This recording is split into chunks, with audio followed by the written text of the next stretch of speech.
Adding creatine seems to help more than exercise alone. So if we could add something that's so harmless and so natural that could improve our muscle, our strength, our quickness, our memory, reducing dementia, wouldn't that be great? And I'm telling you that we can potentially do that with creatine.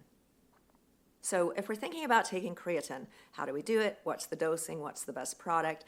Well, creatine is generally manufactured in the form of creatine monohydrate. It's a tasteless powder.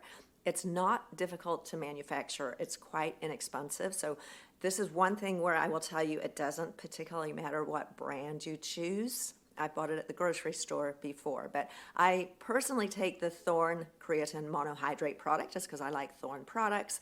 It's not expensive. It comes in a little tub.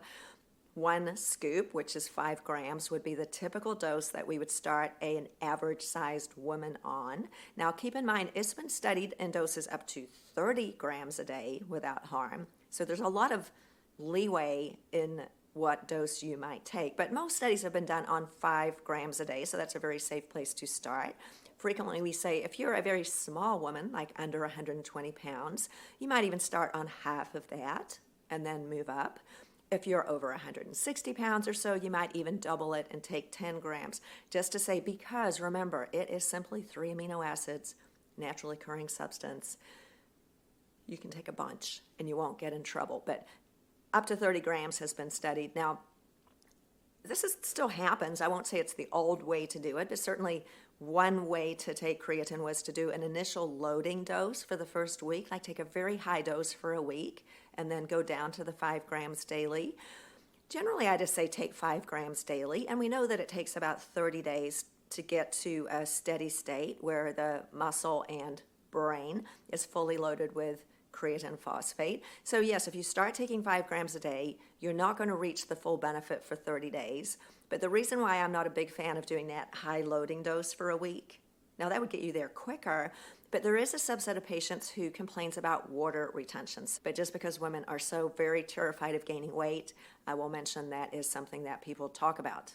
And they probably talk about it more than they need to because it's not that common of a symptom. It doesn't happen to everyone. What we want you to do is take it every day. So anytime that you will remember, pick the time of day that's easiest for you to remember. For me, that's first thing in the morning while I have my cup of coffee. So if there's something you do every day, like brushing your teeth or drinking a cup of coffee, put it there. It'll just remind you to do it. My particular habit is to have a scoop of creatine, 5 grams of creatine monohydrate, in some water. It's tasteless. I mix it and do a little shot. You can put it in your coffee. Again, it's tasteless. Now, there is an argument I've heard that the caffeine eliminates some of the absorption of creatine, but studies on that particular topic are with very high doses of caffeine because the acidity in the caffeine could potentially offset absorption. A regular cup of coffee isn't going to make any difference. So if that's the way you prefer to take it, by all means do so, or you can just do it by itself. Doesn't seem to matter what time of the day, doesn't matter if you've eaten or you haven't, just do it when you can